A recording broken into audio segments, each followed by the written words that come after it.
it's really important to understand Saudi culture awareness. It's very important to understand the Saudi business landscape. It's very important to understand the Saudi market, to be sensitive to the business landscape here and the people. There's nowhere that I don't go now where I don't see other Kingdom Creative members. People wear it as a badge of honor. I don't like to say it's not mine. It's the people's. It took a little bit of time. I remember in the beginning, if we had an event, people would call me, "Where are you?" I'm like, "I'm on my way." "Okay, well, wait." I'm like, "Don't wait for me. Go and talk to one another." And now I'm so happy they do their own things. They do their own meetups, hikes. And I'm like, oh, that's great. What you want. You want a community to be functional. She saw something in me. She believed in me when I didn't feel like I ever had that in my life. She mentored me anytime I wanted to upgrade my knowledge. Courses, certificates, going somewhere to do something, my education, because she realized the value. Welcome to Success Saudi, a podcast featuring leaders and entrepreneurs in Saudi Arabia. Our aim is to provide you with local tips and wisdom to help you on your own journey to success. My name is Maria Kmeti, and I'm here today with Brandie Janow. Brandie is a design strategist and community lead. She founded Kingdom Creatives, a think tank and social enterprise that has brought together hundreds of individuals, businesses, and government organizations involved in the creative sectors.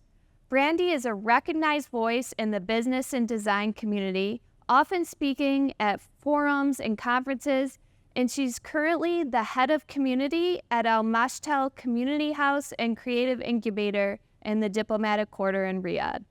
Brandie, thank you so much for being with us today. Can you start off by telling us how your journey in Saudi Arabia began?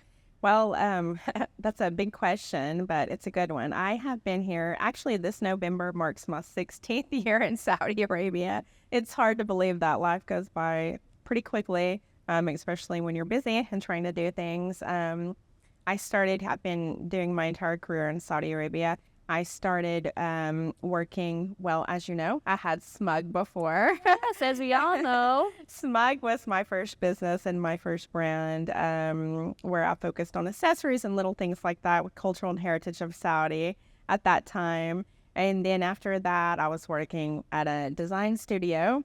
And then after that, I got picked up by Princess Nourah AlFaisal to help her start Adlal, which is a design consultancy. And then I started Kingdom Creatives, and now I'm here at Mashtal. You do a lot with community.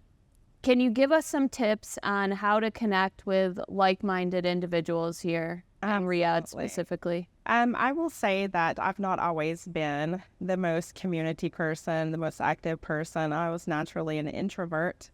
I'm sure that you remember, we've known each other for years. I'm sure that you remember when you first met me, I wasn't everywhere. You didn't see me a lot, and then all of a sudden, I was everywhere. That's true.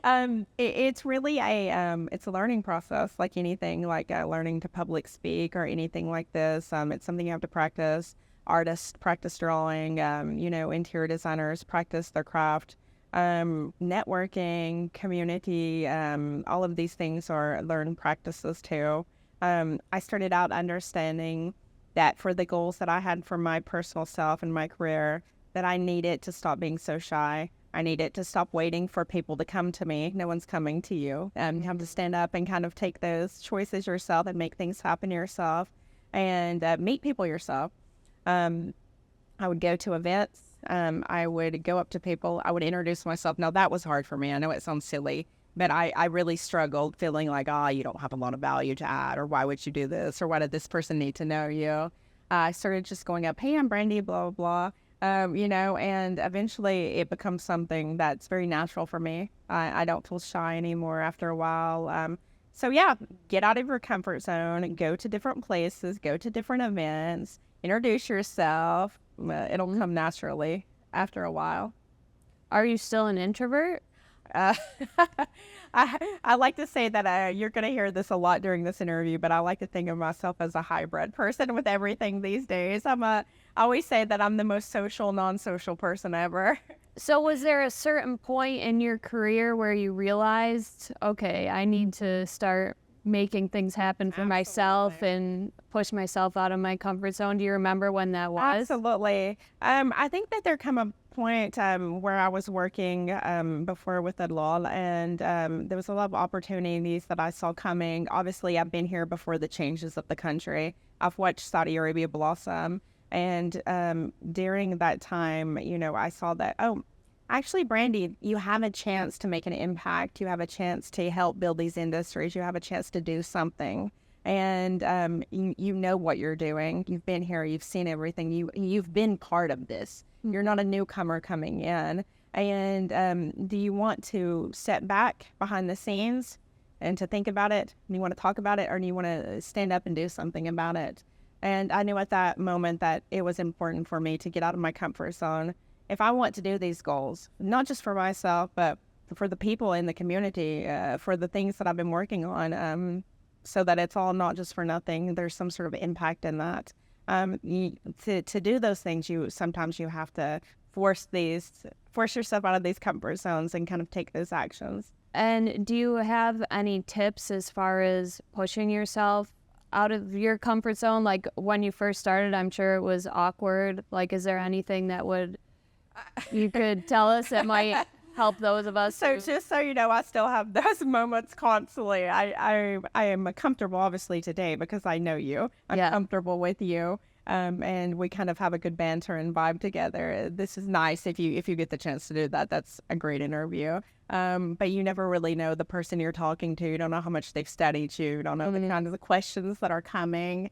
Every time I get up on a stage with a microphone, I'm still kind of like, at the beginning. And then it kind of goes, I don't think that this is stuff that, everybody experiences it. I think that it's important to always allow this for yourself, because I think when you start getting too confident, that's a problem. But yeah, like hone your craft always. You want to do something, practice. Practice makes perfect. And then it becomes a learned trait that you do, like waking up in the morning and making coffee. It's something natural. Eventually you do it so long it becomes natural. It does become natural. I'm night and day 2 years ago. I didn't start speaking and doing these things before 2 years ago. I was forced to do it. I was forced to do it for our company. And I was like, I don't want to do that. I got up on stage and I remember afterwards I went to the bathroom and threw up. I was so nervous and I was just making a big deal out of it. Nobody cared. Nobody cared. But in my mind, this was like the end of the world. Like, oh my gosh, I had to talk. I had to do this. And now, I'll just plop up anywhere and talk. So I am like the perfect example of somebody that you can practice and hone that craft. And that was only 2 years ago. Yeah, it's all fresh in there. It seems like you've been everywhere, speaking at conferences. I have been everywhere, because I think that once you do start speaking and doing these things, people, and if you have impactful, now I've seen a lot of different people do interviews, talk. It's always been important for Brandie, for if I'm going to say something, I want to be positive. I feel like we have enough issues in the world. I don't want to talk bad about anything. I don't want to talk about pain points and problems and issues. I also don't want to repeat what I said every time. I was telling you that I try to say something new every time. Yes. And, I think valuing people's time, people that are watching this, people that are listening, they don't want to just know Brandie. They want to maybe learn something. They're trying to learn about the country. They're trying to learn about business, entrepreneurship, trying to give these people something valuable for the topic. Mm-hmm. That's important. Don't talk to talk. You're such a great content creator. I follow you on Instagram, on LinkedIn. It seems you're always putting out some useful, insightful piece of content. Did you start doing that along at the same time that you started putting yourself more out there physically, or was that before? And maybe you can give us some tips on that. I started doing the content before I put myself out. But no, this was a bridge to everything. I started I was also forced to get LinkedIn for our company. And I remember eggs and things like this, because, it's important to stay involved. I need to know what's happening with the Saudi government. I need to know what the government initiatives are doing, what's going on in the sector, in the industries. I need to keep up with people. These things are important when you're starting a business. You can't just, you have to know what's going on. I tell everybody reading and updating, this is probably 50% of my job, keeping up with the news, keeping up what's happening in the country with people that actually on the ground working. This is a big thing, a big part of it. I started doing that, and I started just naturally, I've never wanted to be like an influencer or anything like this. That's never been something. I've always just wanted to do what I do for my career and what I enjoy. I started writing content, I would say maybe for LinkedIn, and I have no rules for this. And I think that's, people do tell me these nice things like you said, and I think that the secret really is that I don't plan. You don't see me with a calendar. I'm not writing things ahead of time. It's very natural and organic for something that I experienced in the day. Like, for example, we had somebody here at Al Mashtal a couple weeks ago for Riyadh Design Nights, and they're doing a whole design system, and they're talking about design language in the Arabic language. This is something really important for the country, for Arabic speakers, for Arabic designers. So naturally, I've posted about that. Mm-hmm. It was very much something that just happened, and I wanted to talk about it to others. So it's all natural. It's all organic. It's actual things that are happening. It's actual things that I want to do and I want to talk about. You can do things, but the work that I do, the work that you do, it's very social. It's very, there's a lot of people involved. There's, people need to hear and to learn about these things. So I would say, and I've gotten so many opportunities. A lot of people, they're like, oh, I don't like LinkedIn. I don't like this and that. But I have to say, the speaking and all of these kinds of opportunities, they've all came from LinkedIn mainly. I think that one of the biggest ones, Index Saudi. As you know, this is the third year that I'm with them. They chose me as the chairwoman of the event. I'm the face of Index for Saudi. I'm the face for the Saudi design industry. This is a big deal. And they would have never known about me if they didn't naturally read what I'm posting about the work that we're doing here. I am on the advisory board for Iowa State University's design department.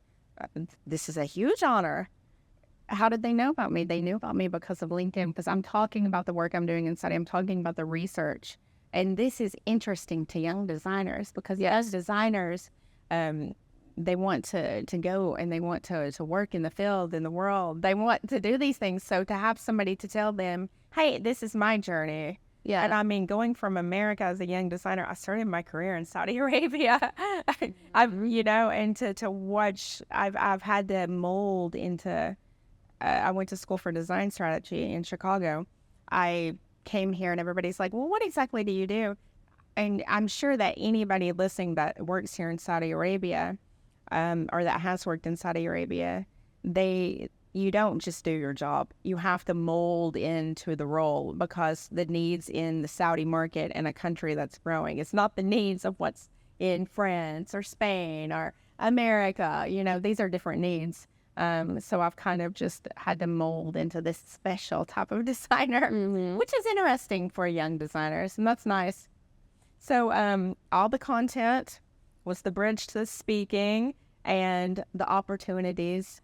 Put yourself out there. Very important. But now not everybody wants to be out there. And I completely agree with that. But the people that are out there, they play an important role. Yeah, I think it depends on your career and where you are in your career. If you're still building your career. Absolutely. But it's interesting that you only started LinkedIn because your job required it, and now you're such like a consistent content creator. And when you started out, how did you know what to post? Because that's a challenge. I face. I'm doing so many different things, and I never know what to post. Well, I think this is the exact problem, what you're saying, and it's something that I saw. A lot of times reading the content and taking this in, we think, well, then she did this and, I need to do something similar. We are oversaturated with content. We are oversaturated with stuff everywhere, like coming at us constantly. And a lot of time this turns our brain into, I like to say, mashed potato brain. because we're overloaded with stuff, and it actually helps. This helps us from being able to create that stuff and to know. I'd never think about it. I just, if I can't think of it, then I've told myself, you don't need to write anything, because what you're writing is not real. If you have to think that deep about what you post, it's not real, Brandie. Don't post anything. Wait until you get the moment where you're like, oh my gosh, I have to tell people about this cool thing that I'm doing. I have to tell people about this amazing person or event that I'm at. It's natural, and I know that that's something that I should be talking about. And what do you tell yourself if you're sharing a thoughtful post that maybe doesn't get as much engagement as you would anticipate? What do you tell yourself so it doesn't discourage you? Well, this is true. What's funny is actually the things that you're the most excited about. Oh my gosh, we're gonna love this. Nobody likes it, and the things that you don't even think about, it's like, oh my God, that went viral.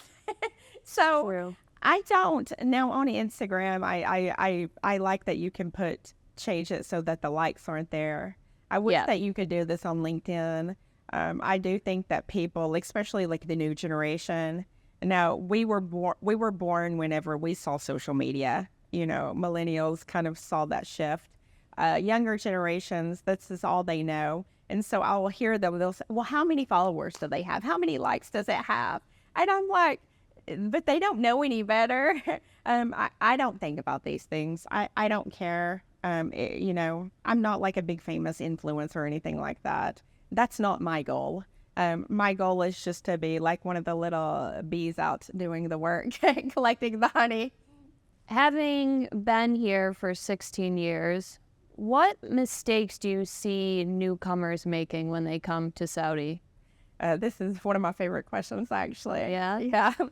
I think one of the biggest things that I see people making when they come to Saudi Arabia is they want to take a blueprint from their country, if UAE, wherever, just different countries. Maybe people worked. I feel like a lot of people that come here, they're people that have worked all over globally. They're not usually just coming here. I feel like that a lot of people kind of want to take that blueprint and put it here.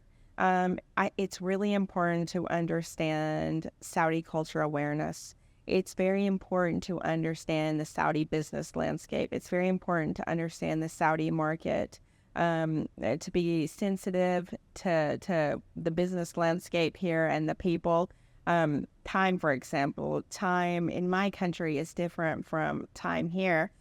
People are more lenient. If I am 15 minutes late in America, people were going to be angry at me. If I'm 15 minutes here, people are like, it's okay. You know what I mean? We were all 15 minutes. Yeah. No, we weren't. I'll leave them. But you understand what I'm saying, that it's a difference in the work culture. And these are things that you have to go in being aware of. You cannot expect people, cultures, and work environments to be the same as another country. It's very important to be open and to study these changes and to not come in, waving the flag. I'm going to do this. This is my plan. You give yourself time to understand the business environment and the culture and the people. I also really try to, every time that I'm doing something, I try to be personal with the people. I just did an event with Kashida. It was all Egyptians and me. Very passionate creatives, by the way. I really enjoyed that. Lots of talking, lots of questions. It feels nice when people ask questions for the work that you're doing. We were talking about life-centric design styles. I tried to put in a little bit of the religious culture, or talking about, for example, design disciplines, design diplomacy, using Mecca as an example, because Mecca is a perfect example of design diplomacy. When you're speaking and you're doing things, you're coming into other countries, connecting with people like that, they feel comfortable. Whenever I'm connecting with people on their language, their religion, their culture, they automatically feel a sense of comfort. This person took the time to get to know me, and they appreciate that. I think this way, when you're coming here, it's important to do those too. That's great advice. And along those same lines, besides taking the time to understand the culture, what qualities do you see of foreigners who move to Saudi Arabia and become successful here as entrepreneurs or otherwise? I've seen a lot of successful people from all over the world. It's a melting pot. It's a melting pot of cultures and people, businesses. I'm always shocked when I hear about people's the thoughts or the things that they're doing, and I'm like, wow, that's so good. I love it. I would say that success, I guess it's very subjective to what success is for some people. Some people want to be on the camera. Some people want the money. Some people, there's different things that we want. Some people want it all.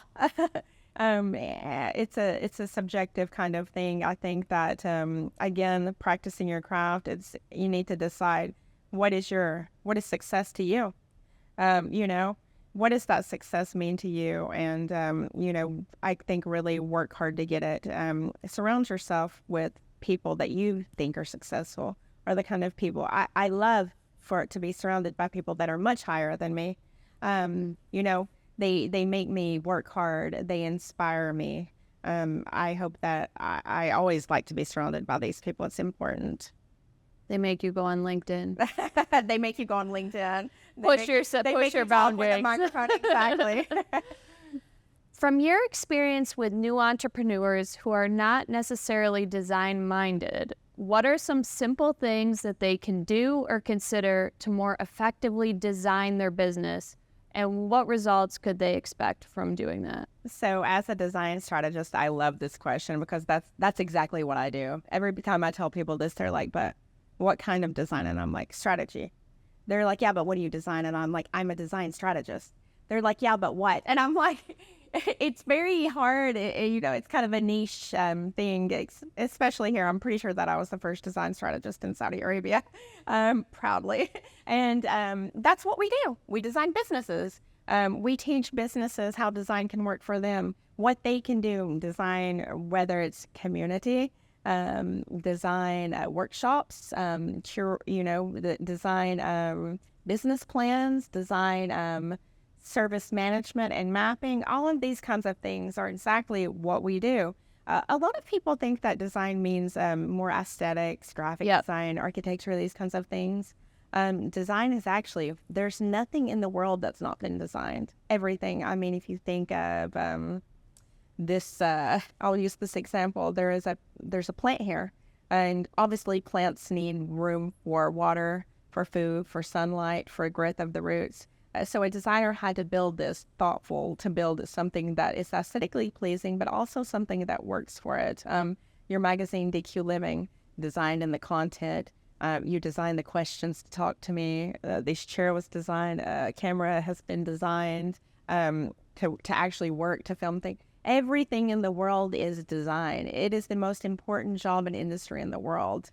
Do you think that maybe people just don't think about it as design? Like, maybe I would think more strategy, but I guess it is like business design.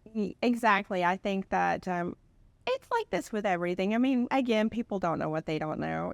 Somebody might tell me that they do this. Oh, it sounds cool, but I don't really know what it is. Yeah. I feel like most people are open to learning and to growing. And, good thing that I just talk about design constantly. So I can tell people I've become like a speaker of design. Yeah. So speaking of design, I know that's part of the Kingdom Creatives. So can you tell us more about this really interesting group that you started? Absolutely. So I started Kingdom Creatives a couple years ago. It's super innocent thought. I mean, I never expected it to be anything, just a couple of people in a group. Let me ask, was this the coffee club evolution, or is this something different? No, because I remember when you started the coffee club. I still have the coffee club. You do? Yeah, we still have the coffee club. Riyadh Coffee Club. It's Saudi Arabia's first community for coffee, where we support local coffee and just get together, no agenda, just coffee lovers. that one's pretty old. That's about as old as Smug. And you're still, we still have it. and people can still join. Absolutely. Riyadh Coffee Club. On Instagram? Yes. Okay. So we still have that. I'm busy. Yeah. Kingdom Creatives was started as something different. At that time, I know as somebody that was working in the business, you know, and I knew quite a bit of people, and I was working for a very high value company. So, and I couldn't find people. So I thought, well, if you can't find people that you need, who else is able to find these people? Photographers, videographers, graphic designers, these little things, we needed them. I couldn't find anybody. And not only that, at the time, the country was growing. There was a lot of things. You hear about this giga project, you hear about this. Everybody's like, well, this talk, this. There was no one point of communication where we could get this information. And so I was like, we need this. So I started a little group. I invited a couple people, designers, artists. I didn't think anything about it. I just thought we're going to be like a handful of people, kind of, you know, oh, there's a talk. And, you know, this is before Jax or any of this stuff happened. So with the intention to what? You got to pick people to have a just innocent intention, just the intention to have a couple people to ask questions or to find somebody that I needed. Or that we needed.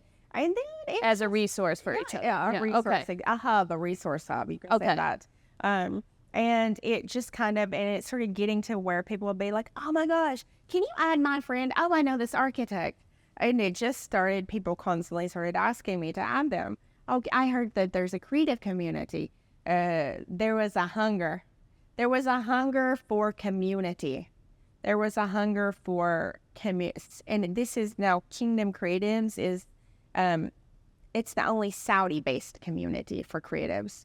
Now, there's a lot of communities out there for creatives. There wasn't anything just for us here in Saudi Arabia. I felt like that was very important, especially with the country opening and everybody coming in. Mm-hmm. I felt like honoring the people that have been here for years, the people that have been putting in the work. I felt like those people deserved opportunities before other people. And that's still, I always give the people here opportunities over everybody else.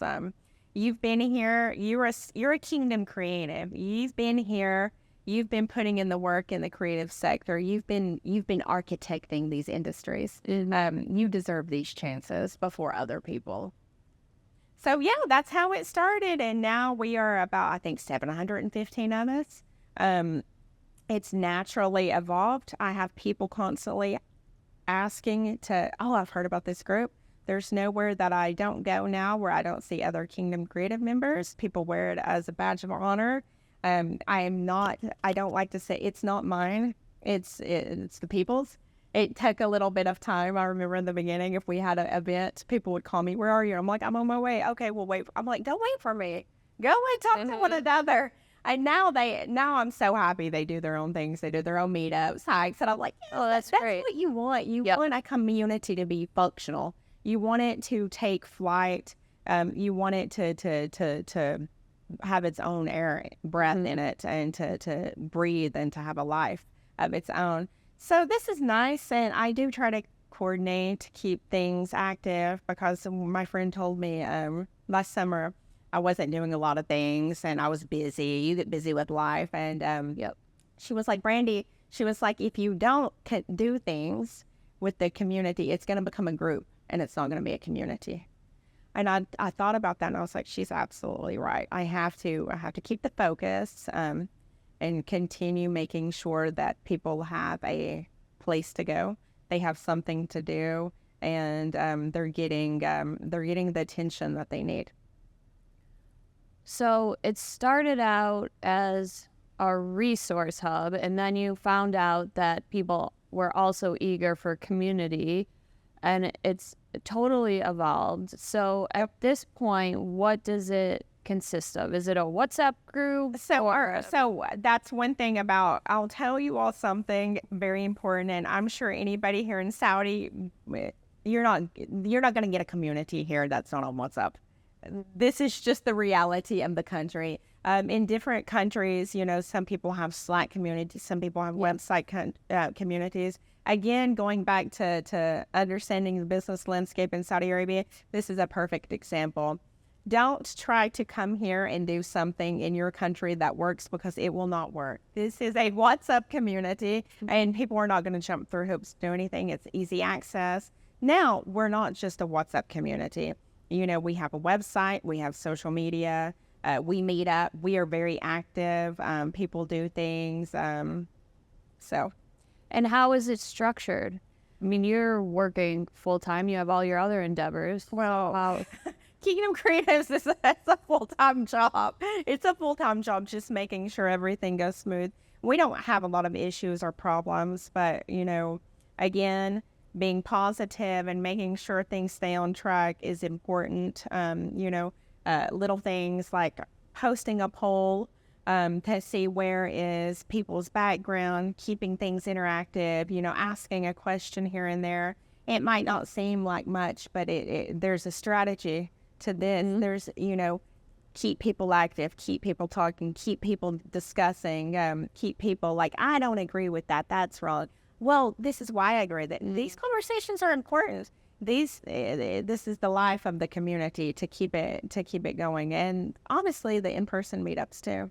And do you feel like a lot of this is still on you to keep it going in the right direction? Of course, it is up to me to make sure that ethically everything stays on course, to make sure there's no shenanigans. But I will say it's not hard. We have a good community filled with good people. It's been easy. It's an easy community. We've not had problems. So it's not like I've had to experience anything bad or, anything like that. You see a lot of groups or communities kind of start up and then fade away pretty quickly. I see that a lot. Yeah. So how have you been able to sustain this? What keeps you going? Because it still requires effort, of course. Yes, I will say that I know for a fact that Kingdom Creatives is a special community, and the people are just amazing, and the work that they put into it, to talking and doing these things. I was pretty clear in the beginning. I made a code of ethics to kind of, I think it's important to be diplomatic. At the end of the day, we are in Saudi Arabia. We have to be respectful for the culture. We have to be respectful for the religion, and as a religious country. As we are growing, it's still very kind to be. And if you're going to be the face of something, you have to do. It's something that you have to carry with you. You have to make sure that things are being spoke about in a good manner. Things are in line with the country, with the religion, with the people. So just ethically aligned with the country we are in. At the end of the day, Kingdom Creatives is a Saudi community. So just making sure at all times that we stay in that realm. Mm-hmm. And who can join Kingdom Creatives? Anybody can join Kingdom Creatives as long as you're in Saudi Arabia. And how do they join? Just ask me. No, I've had to make sure to keep it a private community and constantly change the links and stuff like this. Because, it gets circulated. Because a lot, it gets circulated. People, especially like as Saudi Arabia is opening, people want to come, they want to do business. And they want to get a head start. That's a head start for people, because they're like, these are big people. There's CEOs and commissions, high level people, and all of it's a high level group of people. I would say they're the who's who of Saudi Arabia are in there. So everybody wants some of that. So I've had to be very protectful to make sure that people that are actually here in Saudi Arabia are the ones. Now, if you're here, sure, no problem. Not everybody's that active, but everybody tells me I'm constantly reading. I'm constantly seeing everything. I've lots of opportunities, lots of friendships have been made. Support.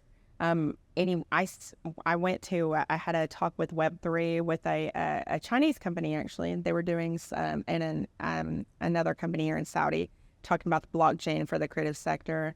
I went there, it was at Code, and looked in the audience, and it was all Kingdom Creatives.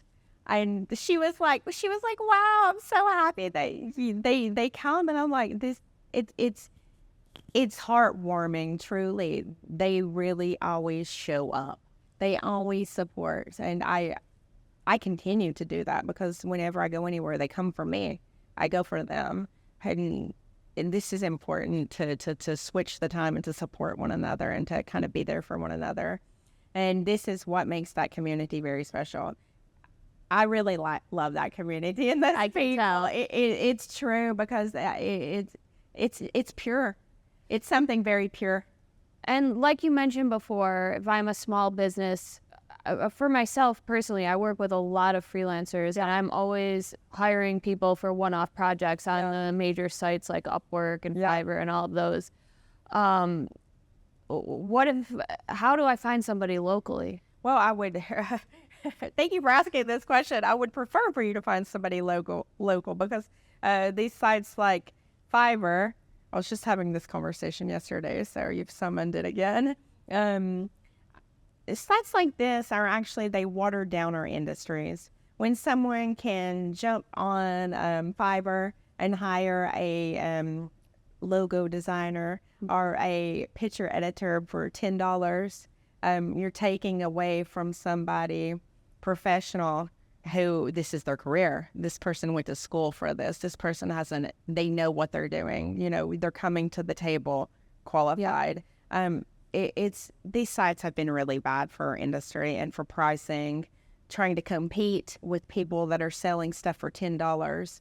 How can somebody that has a family at home and a career, you know, it's been very dangerous for the creative sector. These sites offering cheap labor and cheap work and the pricing of everything.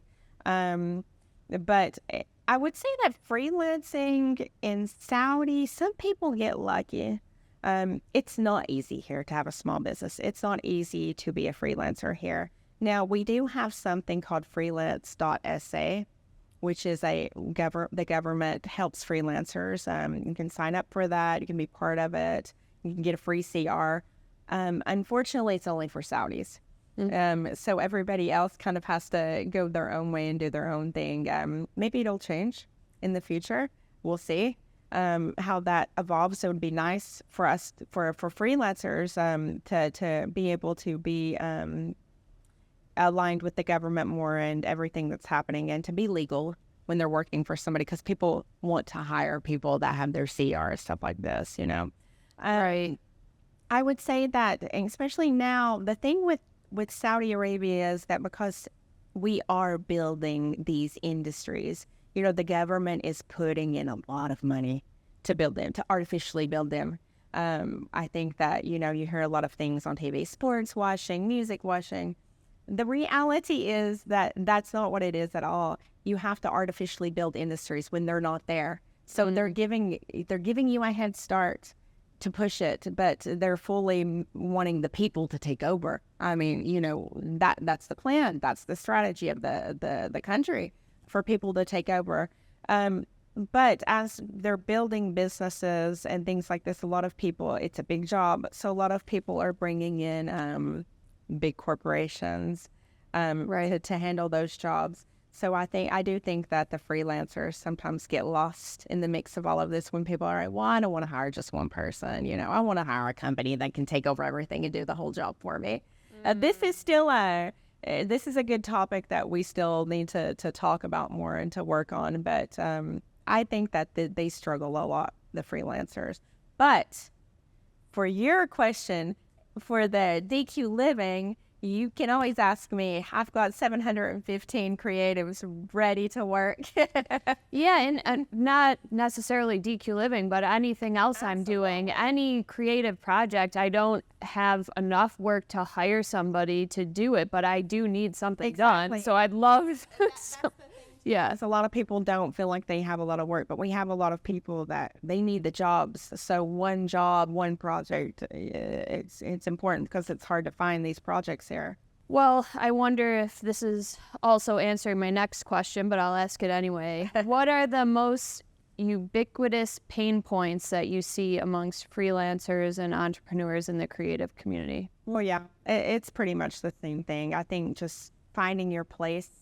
I do think that after COVID happened, a lot of people, it shifted everywhere. It shifted the world. I think that we started valuing time more, to where I think at some point we kind of just, it's kind of funny when you think about it. Like we all just kind of got up in the morning, got ready, did our morning routine, went to the office, sat at the office all day, drove home, over, like robots. The world of robots. And then for some reason, like during COVID, when we started doing Zoom calls and working from home, something switched in all of us. And we're like, hey, I can do my job at home. I don't need to do that. I don't need to spend 3 hours commuting and getting ready. And a lot of people started wanting to be freelancers. A lot of people started wanting to work at home. This was a huge shift. But like I said, it's still very iffy in Saudi Arabia because it's a different business landscape. And whenever people are still building things, they're still trying to build work culture. They're still trying to build office work ethic and these kinds of things. I'm talking about smaller companies, obviously, not the big government companies and things like this. So when they're still trying to build these, they need you there at the office. They need somebody there. So it's still really sensitive. We got a lot of work to do in this. We're just not really there yet right now. On the way there. On the way, yeah, inshallah. What have you learned about creating a profitable creative business? Well, it's a good question too. I think that also, this is also something subjective. I think that you have the people. Come on, profit. You have monetary. But not everybody's good at it. Well, I know that's why I'm asking. Especially creatives can often sometimes be challenged. A lot of like the work that I do, these are kind of, I guess, these are passion-driven roles. I'm not the one to ask for this one. But you, I'm the passion-driven person. I'm the person. Now, I've been really good at it's going to go with your next question, and we're going to come back to this a little bit. I've always been somebody personally that can make money for other people better than I can make money for myself. And I think that is all about, a mindset of these passion-driven kind of jobs and roles. But certainly, I mean, you've worked for some very, very wise business minds, and you've been exposed to a lot, and you've also mentored young entrepreneurs. So do you see some elements or, some things that young creative entrepreneurs need to take into account in order to be profitable? Well, I'll tell you my journey with Kingdom Creatives. Now, this is very raw, and anybody can say, anybody with business, you have ups and you have downs. Of course. And I'll tell you why I'm at Mashtal now, working with them. I started with the community, as I told you, and then it kind of naturally grew into something more. I started getting a lot of attention with Kingdom Creatives fast, with the biggest names, ITHRA, Architecture and Design Commission, the Real Madrid Foundation. How? Just attention with them. And this comes from the content creation. This comes from LinkedIn, Saudi Index. People reading what I'm talking about. People are like, oh my gosh, there's one spot with all of you all. This is a gold mine. Yeah. We are a gold mine. Wanting to bring the people in, wanting to start. I talk about cross-industry collaborations. King Faisal Specialist Hospital. I had the pleasure of doing something with the King Faisal Specialist Hospital and the Real Madrid and the kids that are waiting for heart transplants. Now, you might think, like, why would a creative be involved in something like this? Creativity is very important. It's like the blood of a body. It helps to talk about issues. These cross-industry collaborations talks about issues that maybe Maria would never hear about. In our job, I'm able to talk about it in a more light and creative way, and to talk about organ donations in a more light way than maybe a surgeon is going to speak about it. So we're able to actually address situations that need addressed. So this is something really important. So as this kind of grew, the things we were doing, the things I was being asked to speak at, the things the community was asked to come and participate in, people wanting to bring us there. They wanted to do a talk. They wanted us to do focus group research. it started kind of evolving into something more than a community. And now at this point, because I had not planned anything, I started losing focus. I was losing focus because I wasn't focused, because I was just kind of going. You never had focus. Yeah, exactly.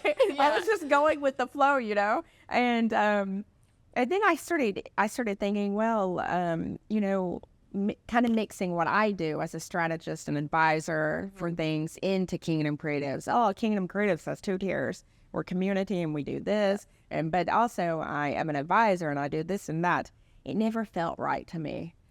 It never felt right to me because it was too much, because Kingdom Creatives was always a community.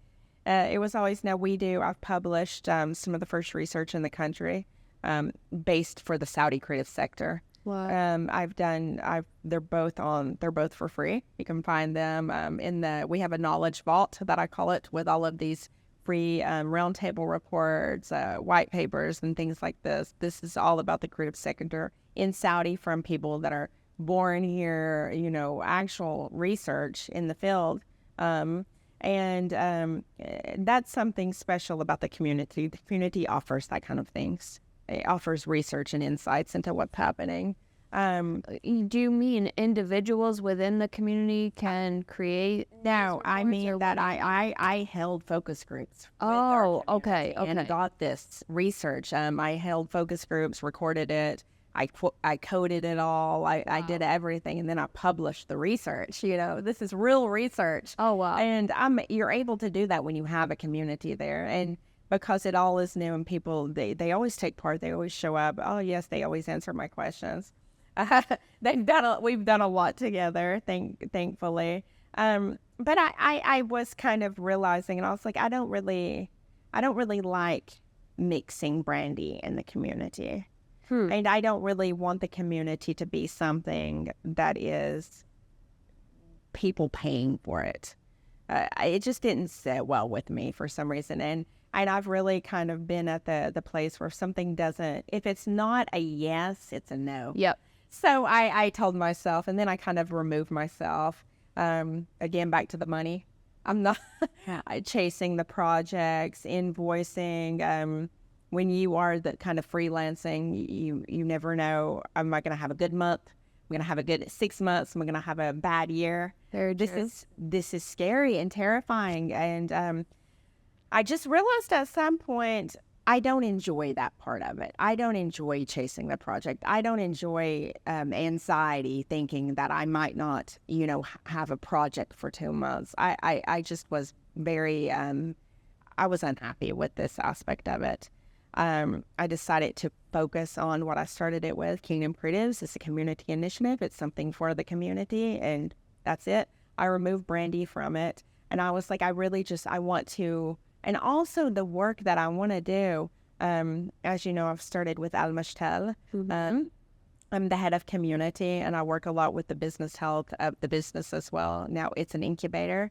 I couldn't pick a better role for me to be at than head of community in an incubator for the creative sector in Saudi Arabia. It's a godsend. And I've always been very aligned with Mashtal since I was at their opening. I've always known Princess Nourah, the founder, beautiful with the strategy and the work that she creates and everything. So it's very nice that she allows me. I'm able to take the things that I've dreamed of doing and actually do it. So this is the difference this is why I started, I was held back I was holding myself back. And so Kingdom Creatives is the community, Mashtal is the career. Well, I give you a lot of credit for knowing what you want and realizing that, and, being able to say, like, taking it in this direction is not for me. No, these are new developments. What? I said these are just new developments. Well, but it's a development, and it sounds like you made these decisions based on, staying true to yourself and what you knew what was right for you and what works for you and what's ultimately going to benefit everyone else if you're living, true to yourself. This is the thing. Not everybody has to be the entrepreneur. not everybody has to be, the head of the business, the founder. Can I do it? Yeah, I am very business minded. Yep. That's never going to change. But I will hold myself back in the work that I can do if it's just Brandie sitting in her apartment. I have tools now. I have a team. I have people that believe in me, and they give me the space to do that. That's what I needed for my personal impact. So yeah, it's okay to not be the entrepreneur and to not be the founder. I'm happier. I am the past couple of months. I found my place. I feel I have a peace of mind, and I'm happy. I wasn't before during that entrepreneur evolution. Mm-hmm. Wow, that's, I think, just really incredible insight for anybody listening or watching. Just, to hear you verbalize that, how, you have the skills and the connections and everything that you would need to go on your own entrepreneurial journey, but you realized, your own qualities and what you wanted. Yeah. And this is what I was talking about, Raw. This is not something, especially like in the business world, we don't talk about these kinds of weaknesses or evolutions a lot, because you always want to look sharp. You always want to look on it. I think that it's important, for us to know that we all struggle. We've all had moments where we were unhappy. It just wasn't working out. I wasn't happy, and I'm lucky that I've listened to myself and started to do something that I wanted to do. Yeah, and learned from that. Yeah. And exactly. Now you're here, and tell us what you plan to do, what's in the works. I know you have big plans. I don't know how much you want to share, but I will share some things. Of course, I can't share everything.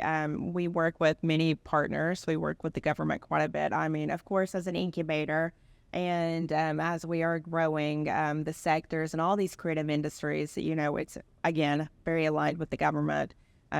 Tourism Development Fund and Cultural Development Fund, many other different initiatives that are also doing the work here. It's important for us to be aligned with what's going on. As the head of community, And sorry, Brandie, just to go back a little bit, I know we touched on what Mashtal is, but if you can just tell people a little more about exactly what it is, where it is. Like, we're in this incredible facility here. So yeah, I would just like people to have more of a picture of what it is. Mashtal is here in the DQ, the diplomatic quarter. Everybody, when I say DQ back home, they think I'm like the hot dog place. Yeah. So the diplomatic quarter, not the ice cream place. We are here. It's a beautiful space. The architecture, every day I come to work, I just, it's stunning. As a designer, I'm just like, wow, it's so beautiful. It's so aesthetically pleasing.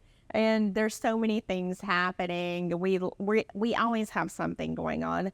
Now, this area here is where we hold most of our workshops. We have a beautiful library in there, filled with books about creatives, Saudi, English, Arabic books, all nice things. We have this space where we hold all kinds of different workshops and things, as I said. We have a sound lab for podcasts. I've done my podcast in the past there. Music. We have a glass lab. We have a maker's lab over here where people can come. The Tourism Development Fund is actually doing something now with Saudis, souvenirs for building prototypes and designs for the country. We have a lot of amazing things going on. Initiatives like this, like I said, an incubator is about help. We have a business lab. You can come in and you can have a session with me as an advisor. We have many other, KPMG is one of our advisors that we have, where you can come in and have, these are high-level people that you're going to have an hour with, 2 hours with, whatever you choose, a plan with. These are all part of our memberships. Come get a membership. You can come in, you can bring your stuff here, you can work, set up your office, go to the library. So you have individual memberships? Yes, we have individual membership. Okay. Yeah. And then you also work with organizations. Exactly. That utilize it's a full-blown incubator. Everything going. The goal is to help people in the creative sector are, grow to have their startup, to grow themselves as an entrepreneur. This is the place to come. And not only that, we do a lot of things for the community. Now, some are paid. Some people, this is something that we are still working on. As we've built the creative industries, pricing is still tricky here. What's still tricky? Pricing, because we were giving it away because we had to artificially start these industries. We were giving things away for free. Now we're starting to get into where we're pricing a little bit, but obviously we're still not the same ticket prices as other countries, but it's getting there. So we have something called Exit Zero where people can come in and listen to talks. I'm really going through all of the different industries in the creative sector. I am trying to touch on different things that maybe I feel like are important, not just the things not graphic design or, a photography workshop. I'm trying to get deep into these things. I'm trying to get all of these things out there to make more awareness of them. I'm so happy. I've had an event looming in my head for the past 10 years. And 10 years? 10 years she's been growing in there. And thankfully, our founder, Princess Nourah, is letting me do this with Mashtal. This is what I'm talking about. I now have a space to implement all of the things that I've been wanting to do for the country. The end of November, we will be holding a Knowledge of Design event here at Mashtal, where it's going to be a full day on a Saturday. I'm going to utilize everything that you see. It's not going to be like one thing. There's going to be everything activated at once. You can come around and you can go as you want. Now we're getting deep into design, not just the giga projects and these kinds of things. I'm talking about design in a academic way. Let's talk about like the evolution of language. Let's talk about how now emojis have become a language for society. These very interesting kind of things. We'll talk about sustainability, but not in the way that maybe they talk about it in Germany, the way that benefits Saudi Arabia policies and things like this. And it's going to be very nice. I've got, I posted about it just a week ago on LinkedIn again. And I have, because I'm calling for academics, I'm calling for creative academics. There's design researchers, there's design historians, there's academics that have PhDs and their careers in the creative sector that people don't even know.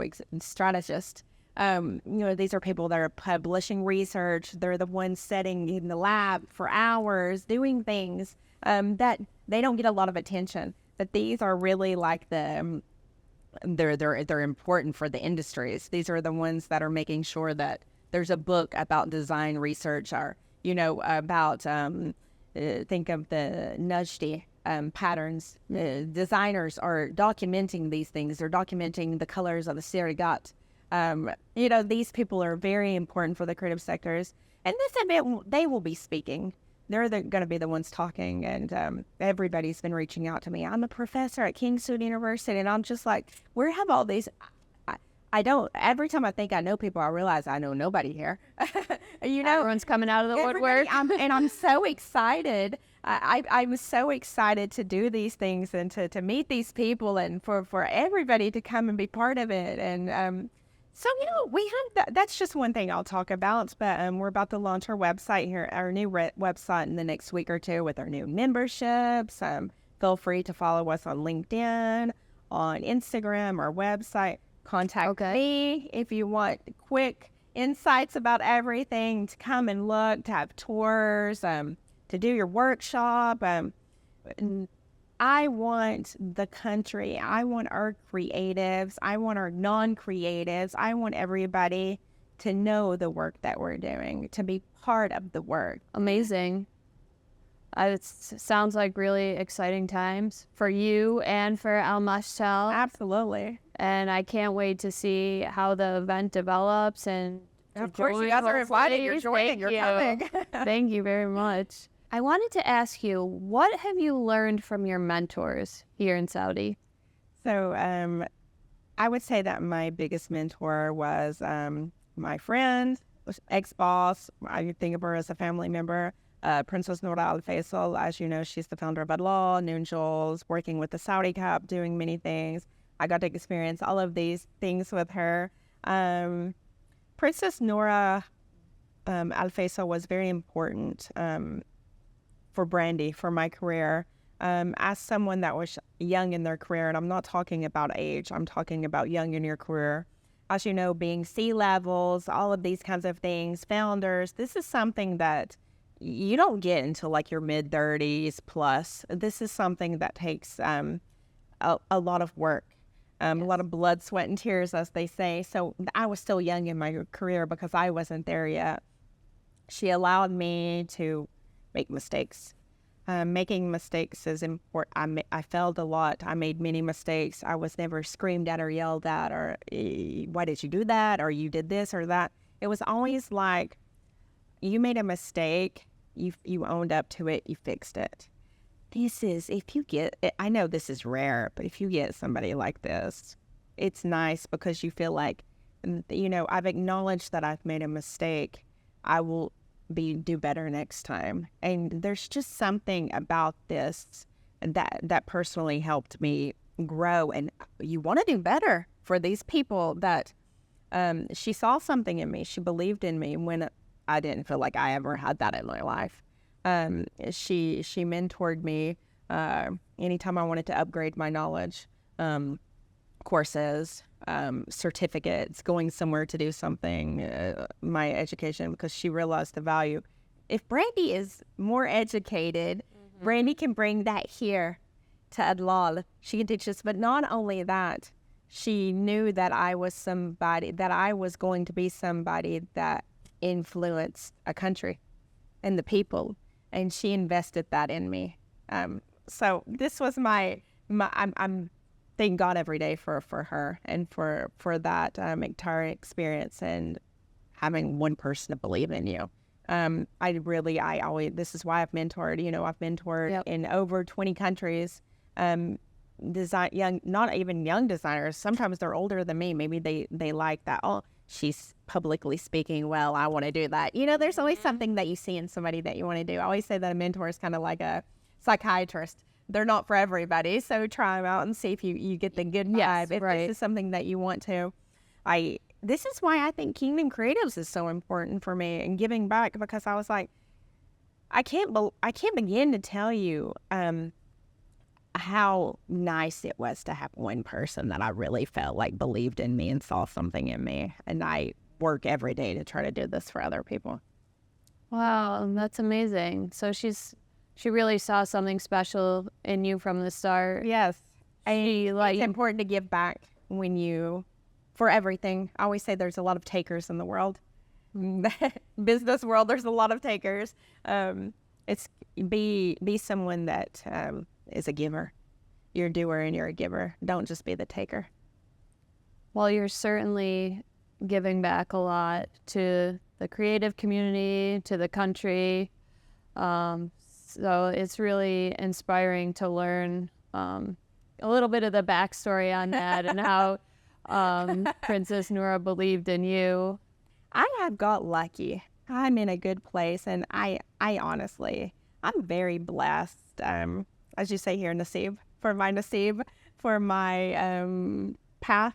I don't take it for granted for a second. I'm very blessed. I'm very happy.